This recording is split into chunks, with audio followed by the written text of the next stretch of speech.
Здравствуйте. This is Ushanka Show.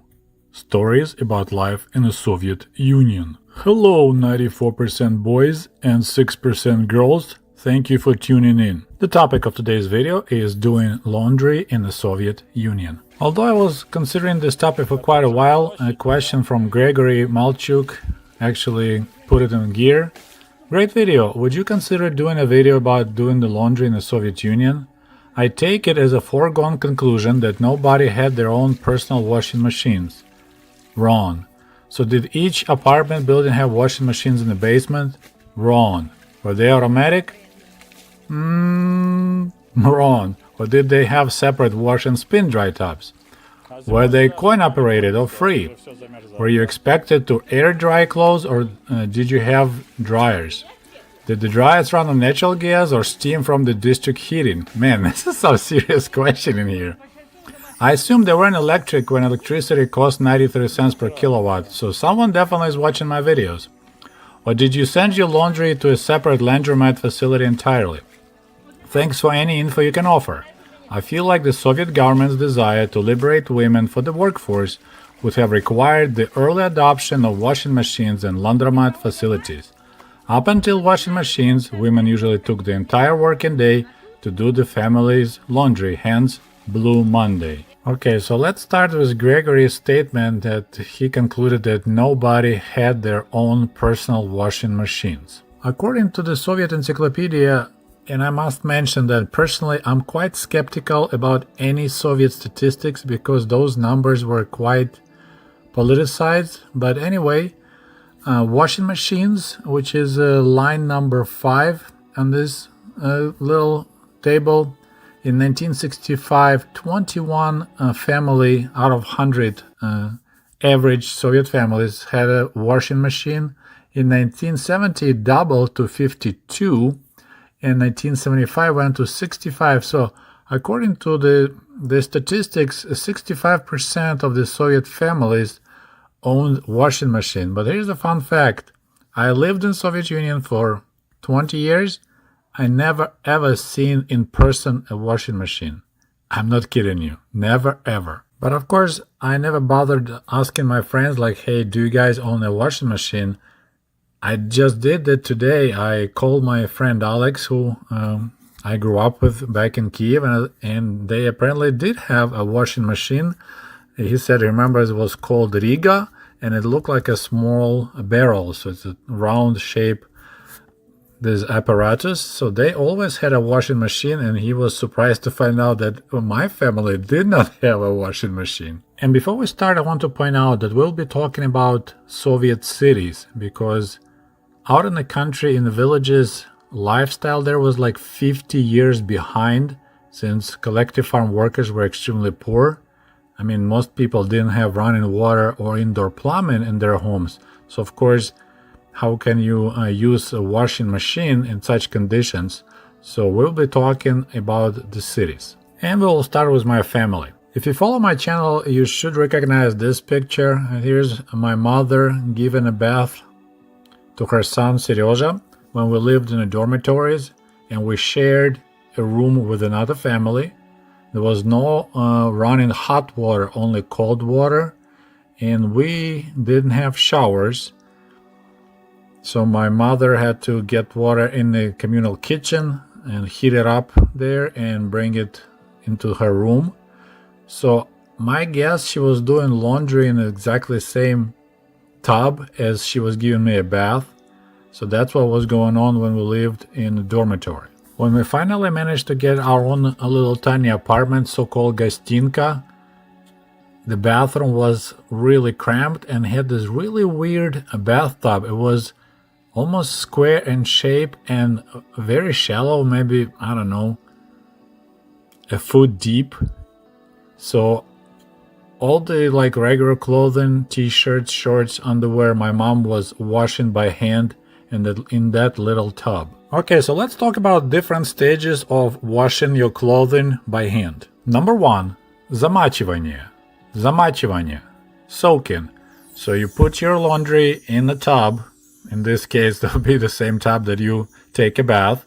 and you fill it with warm, lukewarm water, or if you have dark colors, cold water, and you add your detergent or хозяйственное мыло, laundry soap, and you let it soak for a couple of hours. Periodically, you kind of agitate it a little bit so the soap works through the fabric. So that's the first stage, about 2 hours замачивание, soaking. Now, if you had white clothing or you want to do your white sheets and blankets, sometimes soaking even in hot water won't do anything, so people had to boil their laundry, and sounds crazy, I know, but that's what people had to do. I remember doing it too.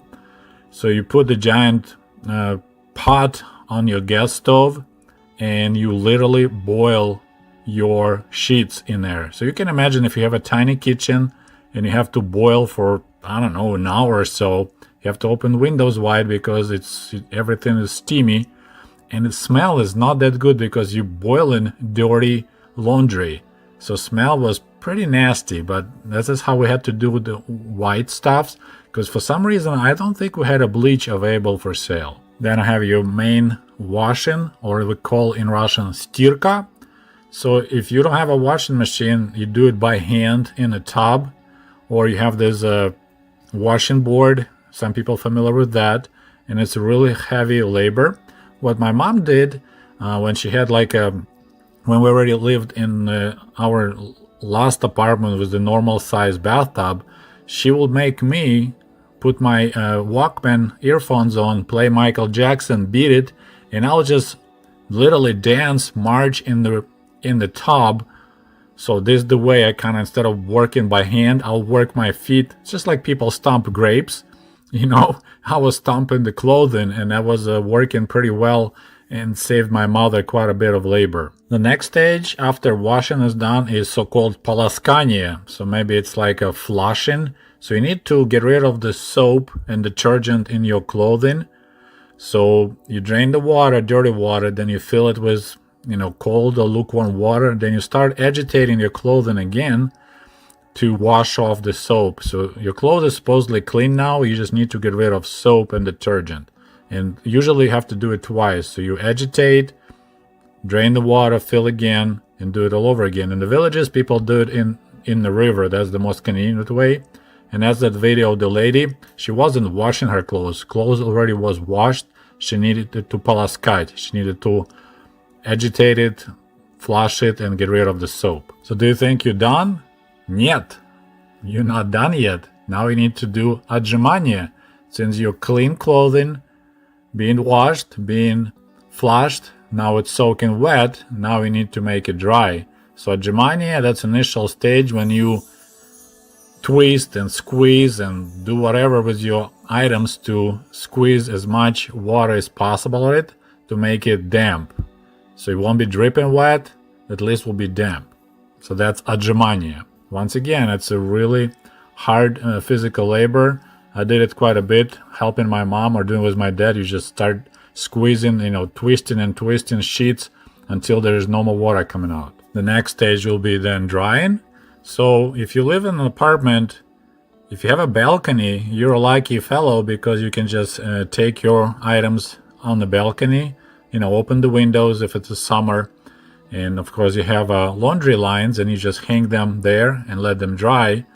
Now if you have large items like bed sheets, balcony is sometimes not big enough, then, or if you don't have balcony, then you need to go outside. And every apartment building in Soviet Union usually had laundry lines, and that's where people will hang their clothing.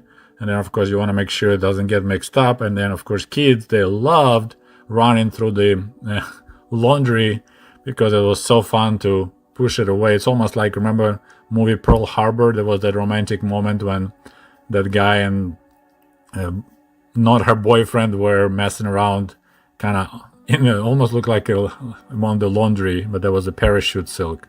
And the final stage, of course, is ironing. So that was a big deal. Also a lot of work. You carry back laundry into your apartment.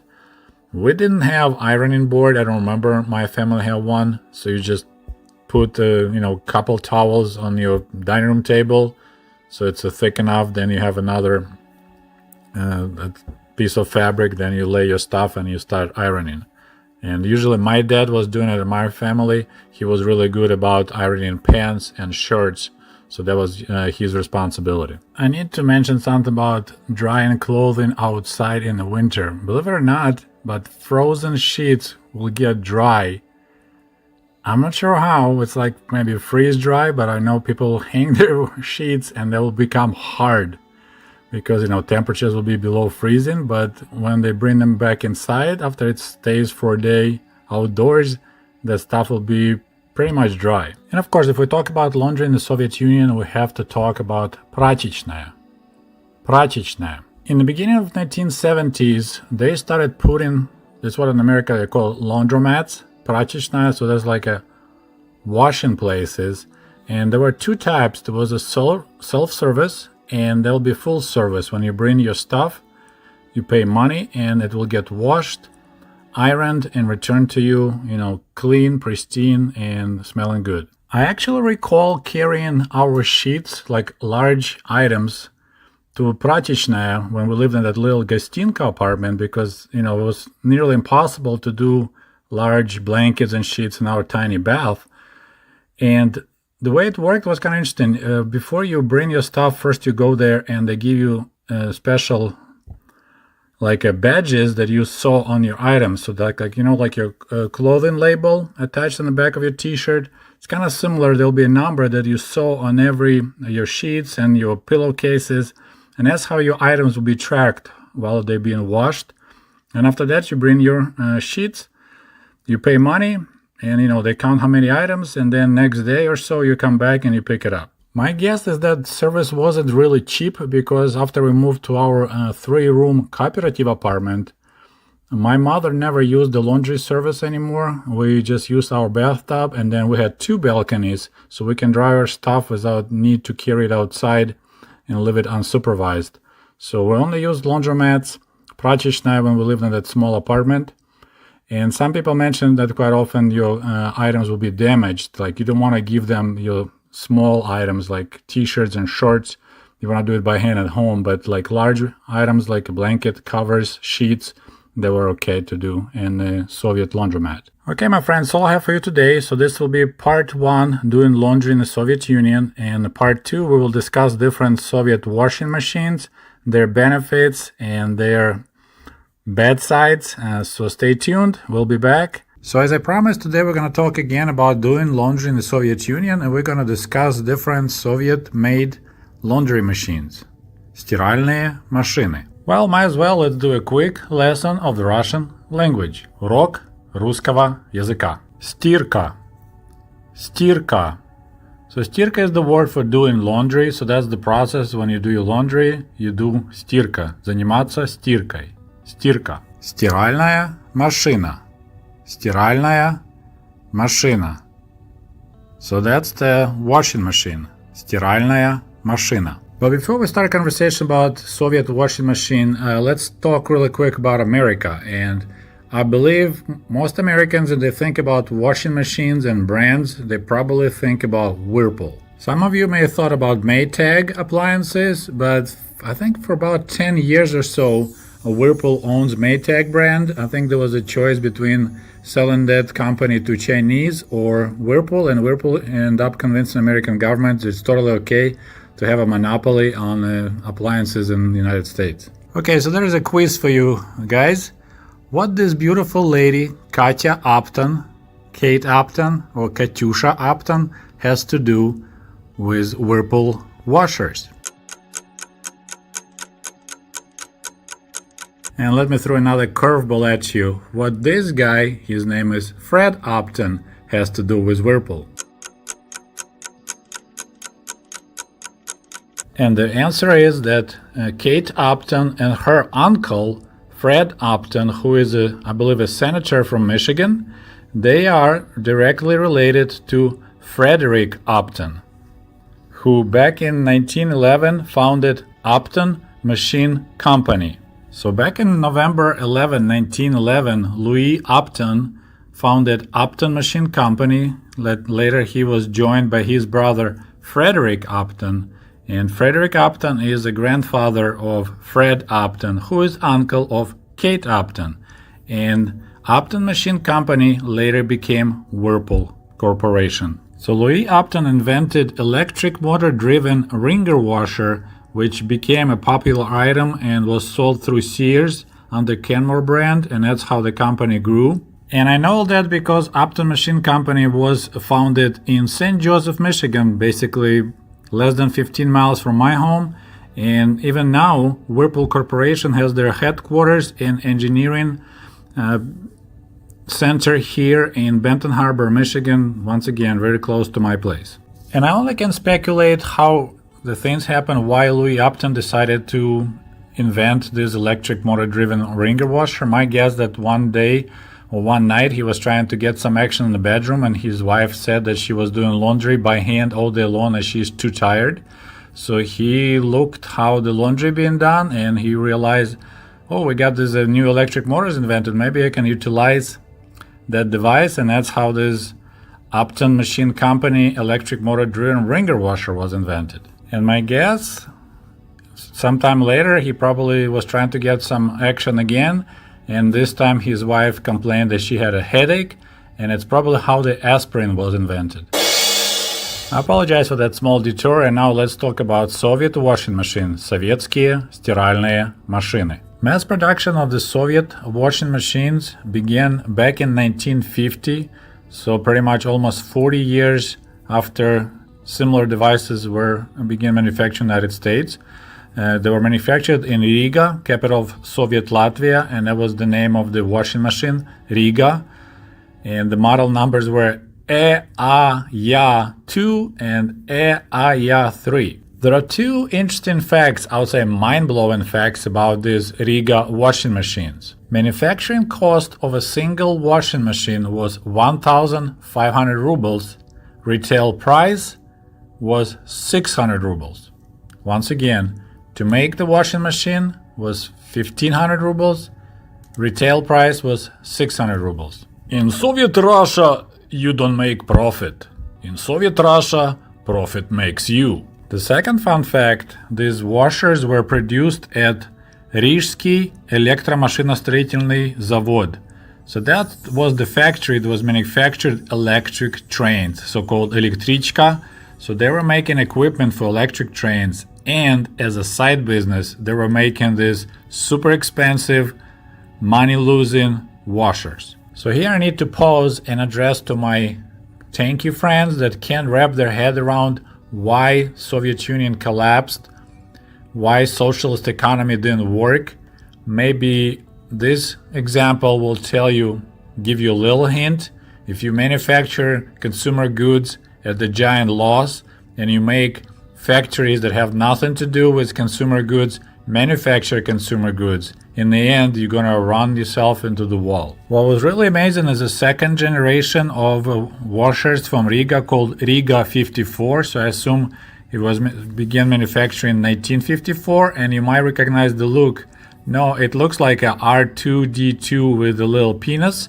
So that's a second generation of the Soviet washer, and I wonder maybe that's where Lucas got his idea for that Star Wars character from the Soviet washer. And of course these washers were quite primitive. It's basically a bucket with the agitator, didn't have a timer, didn't have a water heater. You just need to pour hot or cold water, turn it on, and that'll be just beating the heck out of your laundry until you stop it. Okay, now we're gonna talk about another washing machine, this little cutie patootie called Malyutka.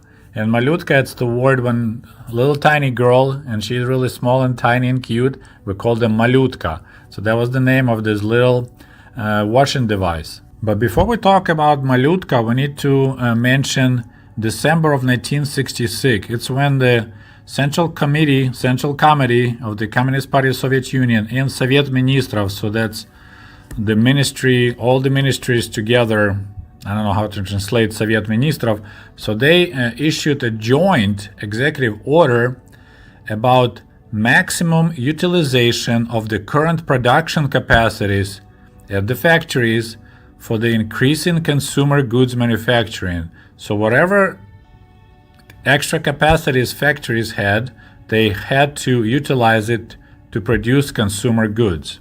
So this is 1966. I find the executive order quite interesting because 1966 is 2 years after Nikita Khrushchev was removed from power. And our new leader, Leonid Brezhnev, that's pretty much the guy that I knew as the leader for, 12 years.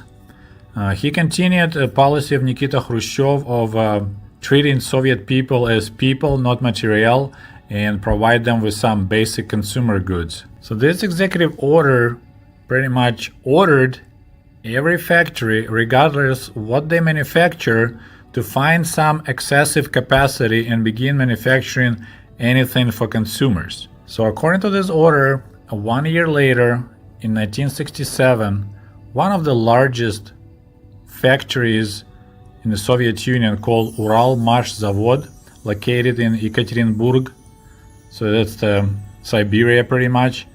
And this factory was manufacturing tanks. During the war, they made T-34s, they made cannons. After the war, they still manufactured military equipment as well as huge excavators for open mining coal and stuff. They began manufacturing weights for exercising, barbells, souvenirs, aluminum bread boxes, and even furniture. So that's the Uralmashzavod in Ekaterinburg, Soviet Russia. In the same year, 1967, they received a new task to design and begin manufacturing of the compact washing machine that could fit in those tiny Khrushchevka apartments. We already talked about it. I'm planning to make more videos, but apartments were tiny and the bathrooms were even smaller.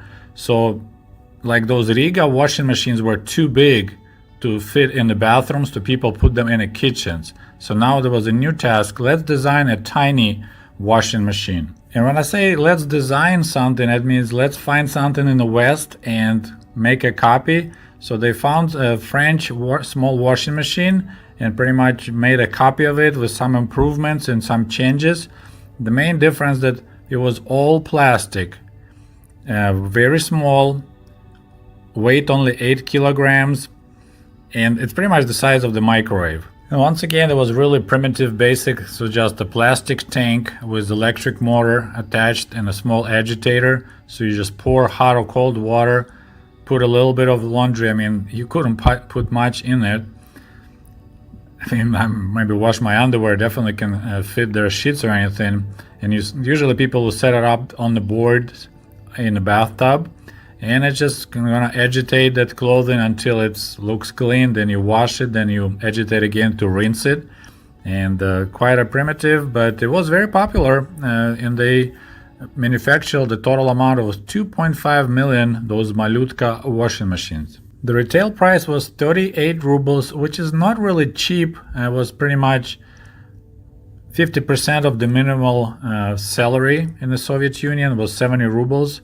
So if you think about what is the minimum wages in the United States and picture you pay half of it to buy this little tiny silly washer. The production volume was about 50,000 washing machines per month, which is quite impressive for the tank factories. Once again, think about it.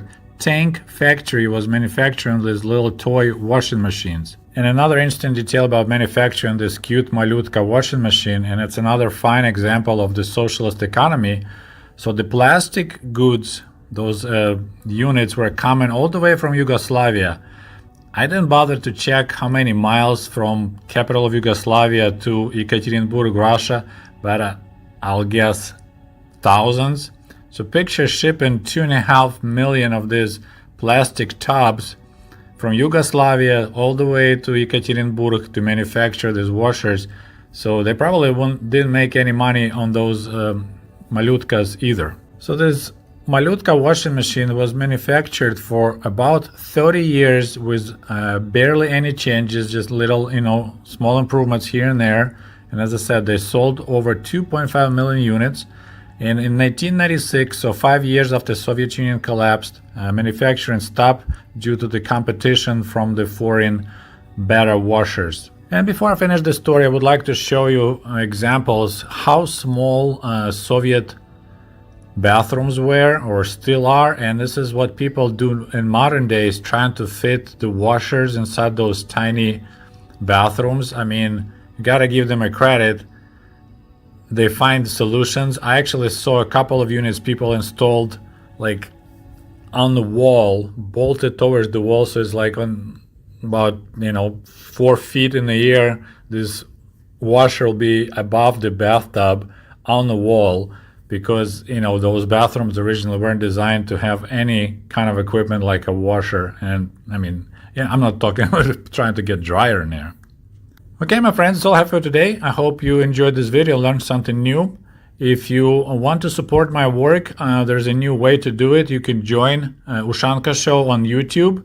There is a subscription fee, and you can become like a patron, but right directly on YouTube. You just need to click on the join button and then just follow the instructions. Thank you very much for watching. In today's video, we're gonna continue to air out dirty Soviet laundry. No pun intended. And if you just discovered my channel, I already have 2 videos on this topic. We talked a little bit about Soviet laundry machines, and we talk about general situation with doing laundry in the USSR. But before we begin, I would like to answer a couple of questions and comments that were posted in my previous videos about laundry. There were several comments regards the very first Soviet washing machine that was built in Riga at the Riga electric train factory. And I mentioned that the cost of manufacturing was 1,500 rubles per unit, but retail price was 600 rubles. Several viewers mentioned that selling at such a large loss, it's not just a socialist economy curiosity, it's done also in a capitalist society. And as an example, they mentioned situation at Costco Wholesale Club,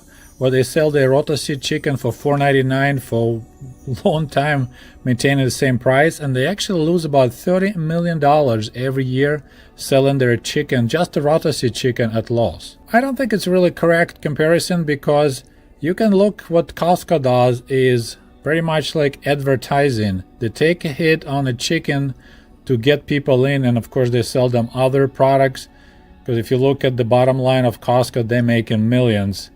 So that's more like advertising, so-called loss leader. In case of Riga electric train factory, they weren't producing anything else to compensate losses at manufacturing their washing machines. They were just making electric train components, and on the side business they were manufacturing washing machines. Okay, and I want to make sure that we're on the same page. Riga factory wasn't actually losing money by manufacturing those washing machines. They were selling them at the $1,500, maybe plus a little margin. Since we had a central plant economy, government was purchasing those washers from the factory, paying the full price, but then they were subsidizing and selling them at loss at retail. And I believe the main reason it was done because the average salary back in 1950s was 711 rubles. So if you sell the washer for 1,500 rubles, or even plus margin for retail, so maybe 1,750, 2,000 rubles, not really many people could afford it. I mean, picture whatever you make per month, would you be able to pay double of it for a washer? Probably not. And some people mentioned that probably government was willing to take this hit in order to make women more productive. So if they waste less time doing laundry, they'll be more productive at work. I don't think it's the case, because the total amount of these machines they manufactured was about 19,000. So for the country with population over 150 million at that time, that's literally a drop in a bucket, and I think that was worth the expense. And now let's talk quickly about the quality of the Soviet washing machines. Качество советских стиральных машин. Since my family never owned a washer, I can't tell you from my personal experience was it good quality or poor quality. And there's a mixed messages on the Russian forums dedicated to the Soviet nostalgia. Some people said those were lasting forever. Some were saying they were pretty crappy quality. But there was one interesting comment. A guy said that he remembers seeing a giant pile by school when the kids were collecting metallolom, so scrap metal. And he said most of the scrap metal consisted of discarded washing machines. And by the way, if you're interested in the topic of recycling in the Soviet Union, I already have a video. You're welcome to check it out. I'll post the link below this story. My guess that if a train factory or a tank factory manufactures on the side washing machines, I wouldn't expect them to be a great quality. Components probably were outstanding, but general construction would be that great. And what is the most valuable, important component of any washing machine? Of course, it's electric motor, and as one of my subscribers mentioned, it was heavily utilized and reused in the Soviet households even after the washer failed. Since those electric motors were most likely military grade, designed to rotate satellite antenna or radar antenna, they had a good torque. They weren't that great for washers, but they could do other jobs really well, like for example tool sharpeners or sanders. Some people turn their old washers into the cement mixers, which is great use for the high torque electric motor. And how about this beautiful electric corded lawnmower? I was shocked when I saw this picture because we usually didn't mow our grass, so that's interesting, but someone designed a lawnmower using the old motor from the washing machine. So pretty much anything that could utilize electric motor you could build with washing machine motor, including this drill. And of course, if we talk about doing laundry, we have to talk about detergents. So that's the main topic of today's video, Soviet detergents. And might as well have a quick lesson of the Russian language. Урок русского языка. Стиральный порошок. Стиральный порошок. So that's the powder detergent.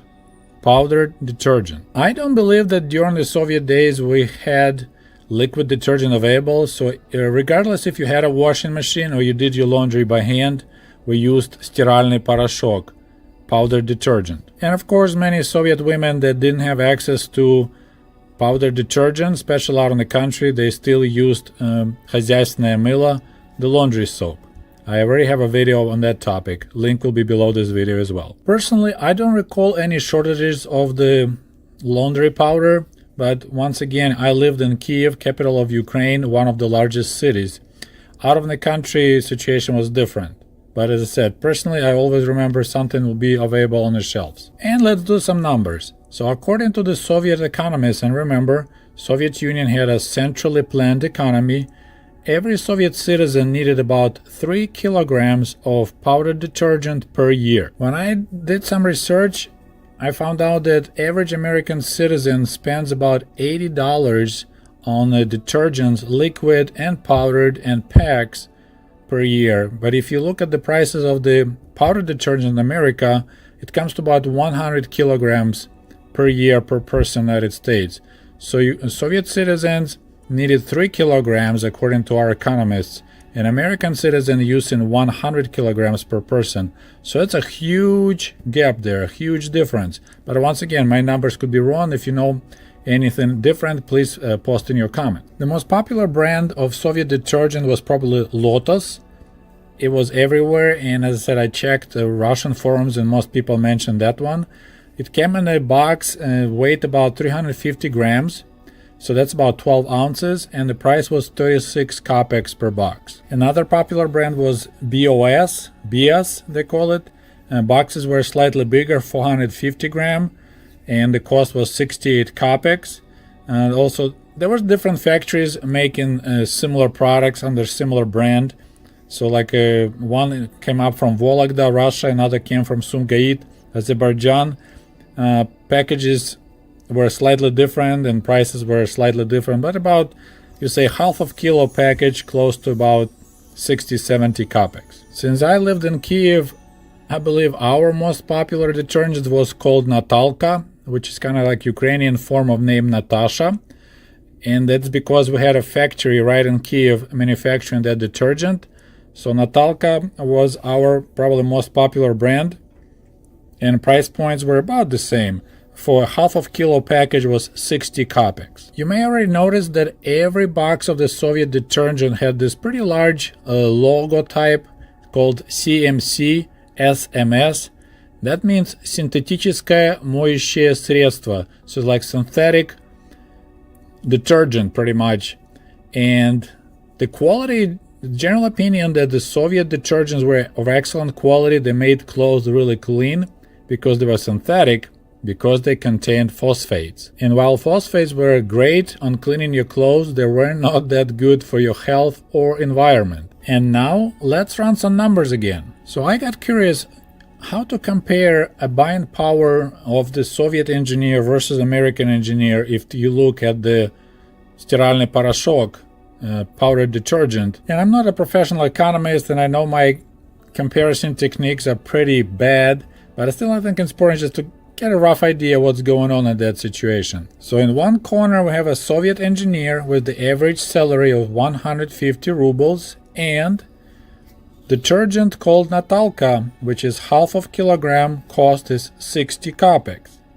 So if you do basic math, Soviet engineer monthly salary was equal 250 boxes of Natalka detergent. And for the comparison, we'll take the average salary take home of American engineer right now, which is about $4,200 a month, and we will take similar, I guess, American brand powder detergent called Ariel, 3 kilogram box. So box is way bigger, 6 times bigger, right? Half of kilogram versus 3 kilogram retails for $9.39 a box, which comes to about $1.56 for the half of kilogram. So if we do apples to apples, half of kilogram of Soviet detergent versus half of kilogram of American detergent, so we have 60 kopecks versus $1.56. But let's take a look at the salaries. So as I mentioned earlier, a Soviet engineer could purchase 250 boxes of Natalka detergent with his monthly salary. Meanwhile, an American engineer that takes home $4,200 a month could purchase 2,700 Ariel powdered detergent if they come in the boxes of half kilo. So the difference is huge.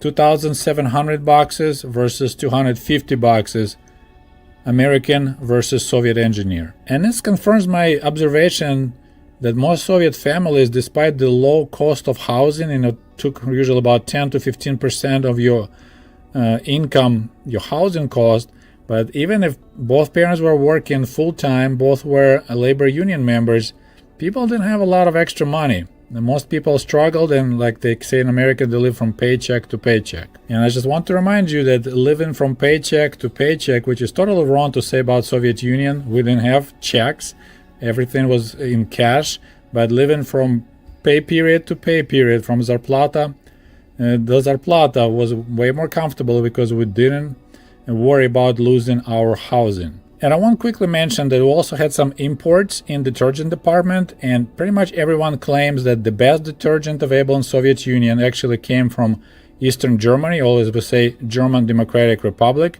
and the brand was called Losk. Believe it or not, we also had some detergent coming from Egypt. I found that quite interesting because I didn't know about that. And in the description, what you can use this detergent for, it's pretty much it could cure from cancer because you can do laundry, you can do dishes, you can scrub surfaces, you can clean car. I mean, the list is huge. I found it ridiculous. Well, if you made it to the end of this long and boring video, thank you so much. Now, please don't forget to like this video, share with your friends. And once again, we have a new option. You can join Ushanka Show team by clicking the join button under the video. Thank you for your support. And now we approach an local community laundromat. So you could tell there is some traffic going on along the path. We gotta watch out to the left and to the right. It's a lot of stinging needles. Nettles? That stinging plant. We don't have poison ivy or poison oak. We have a lot of stinging nettles. Somebody's doing laundry right now. I didn't think anyone will be here, but look, somebody's doing their rugs.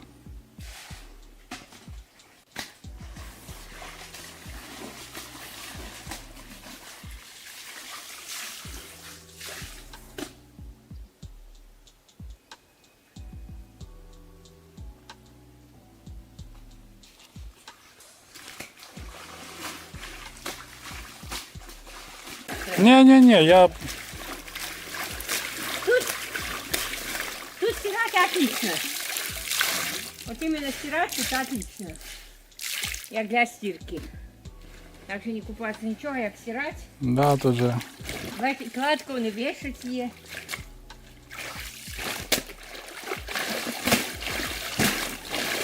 Это уже полощите, да? Да, да, это уже постирано, уже.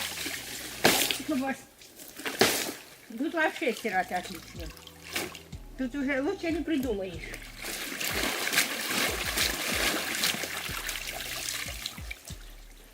Лучше не придумаешь. И ось добренье.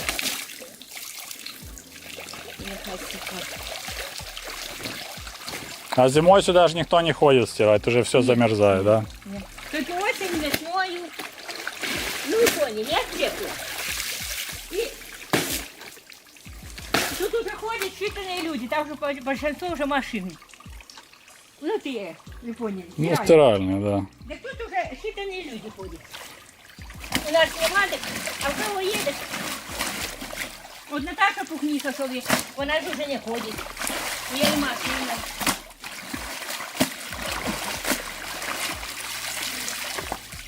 Те, в кого нема, ну тут на речке, я вам скажу, даже дома так не постираешь. А тут, я вам скажу, тут воно, особенно це воно зеленое, м'яке чорне, а як видите, а як він білий, висихає біле.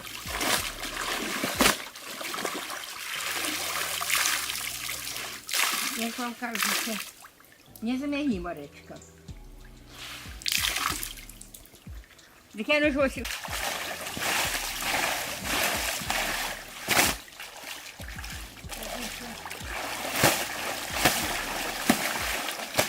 О, добре.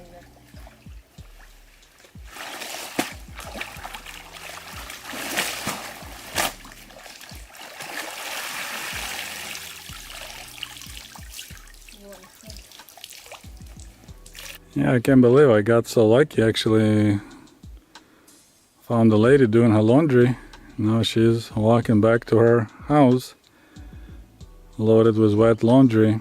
It sounds like she's extremely happy with this way of washing her clothes. She said she likes the smell of the river in her sheets.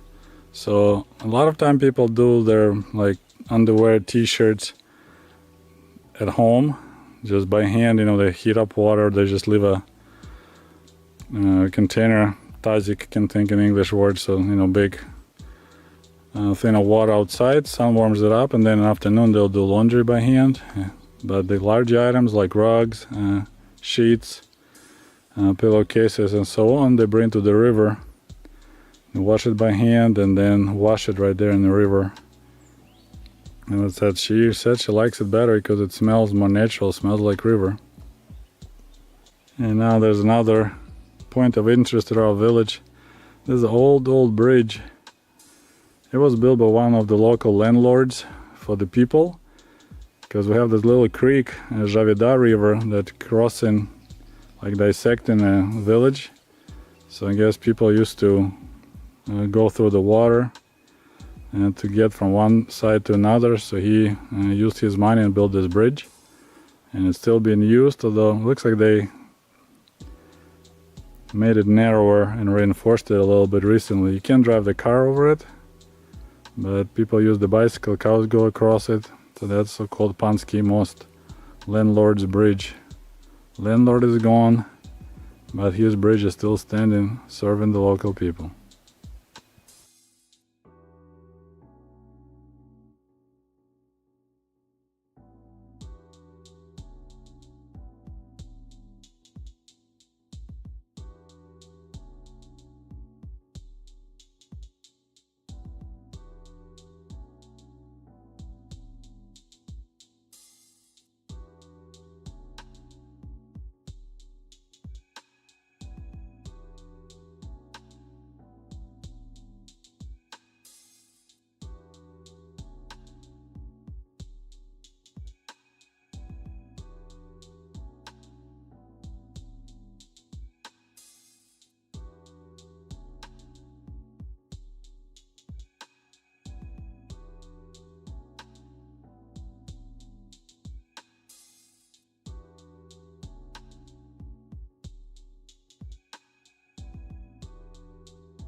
So recently I covered extensively the topic of laundry in the Soviet Union. First I made the video doing laundry in the Soviet Union, enjoy your freshly boiled sheets, and for real, a lot of people boil their sheets in the kitchen in order to make them clean.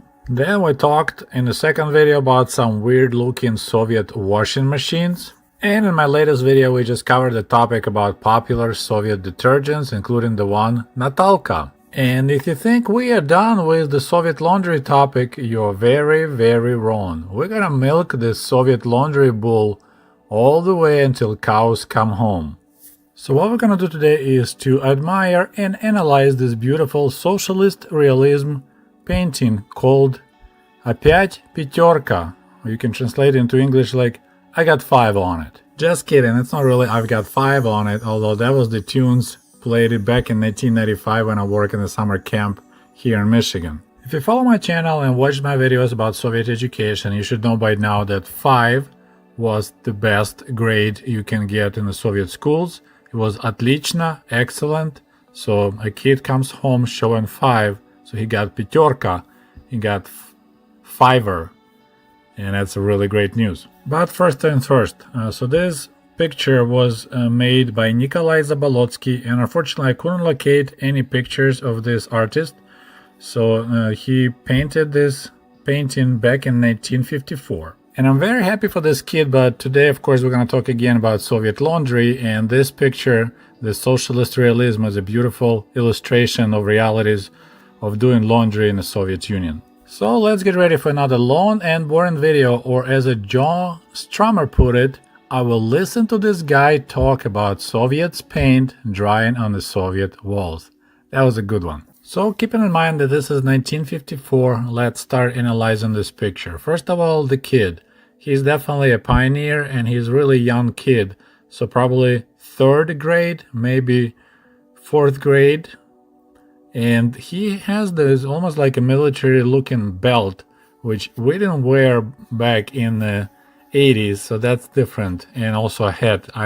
Never ever we wore hats when I was in school. Surprisingly enough, we can actually guess what day of the week on this picture, because kid went to school and mom stayed home and she is doing laundry. So my educated guess, this is Saturday. Because remember, in the Soviet Union, kids went to school 6 times a week. So I went to school every Saturday.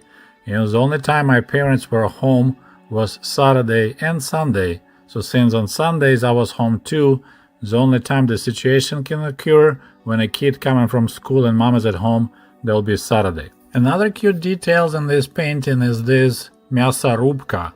Мясорубка, the meat grinder. So mother is doing laundry in the kitchen. I mean, of course it's 1954, but it's a kind of interesting detail, doing laundry in the kitchen. Another very interesting detail is this item on the top left corner. It is a gas meter. Now that caught me off guard because I grew up in the Soviet Union in the 80s and gas meters were unheard of. A natural gas that we had in our apartment had no meters. You could burn gas 24/7 and you pay a flat fee based on how many people lived in an apartment. Here is the Soviet gas meter in 1954 era.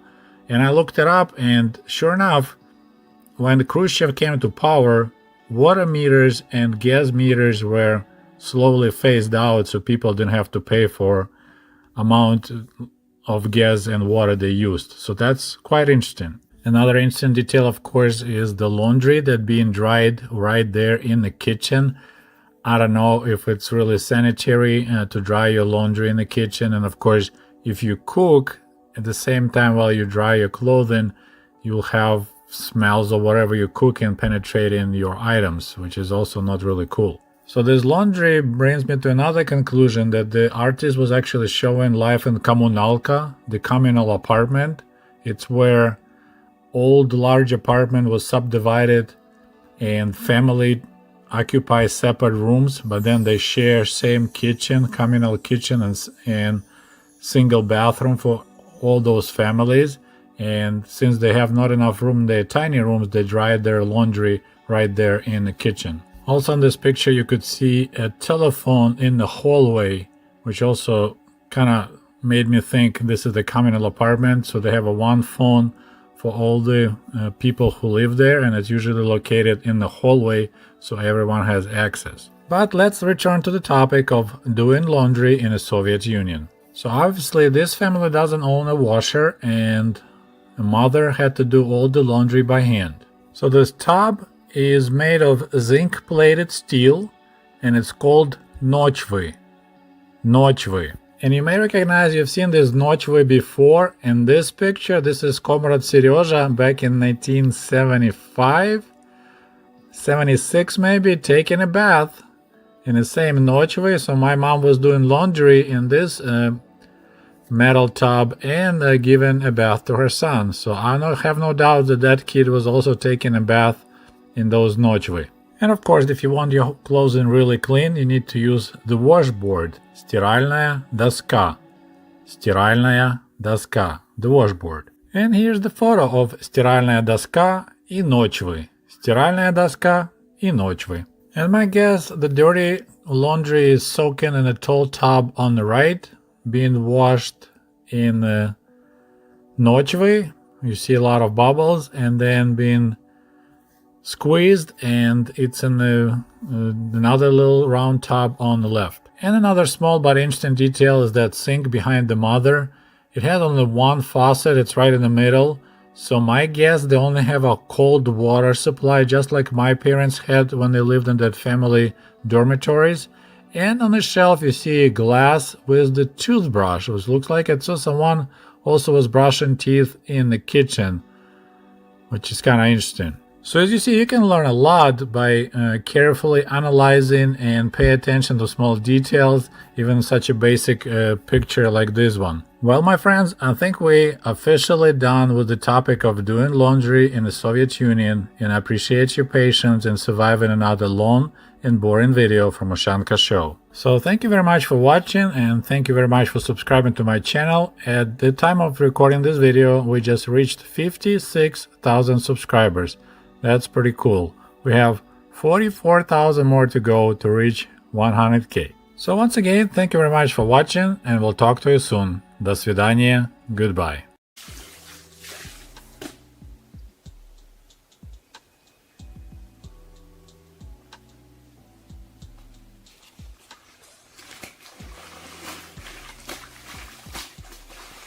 Не-не-не, я... Тут стирать отлично. Вот именно стирать это отлично. Як для стирки. Так що не купаться нічого, як стирать. Да, тут же. Кладку не вішать її.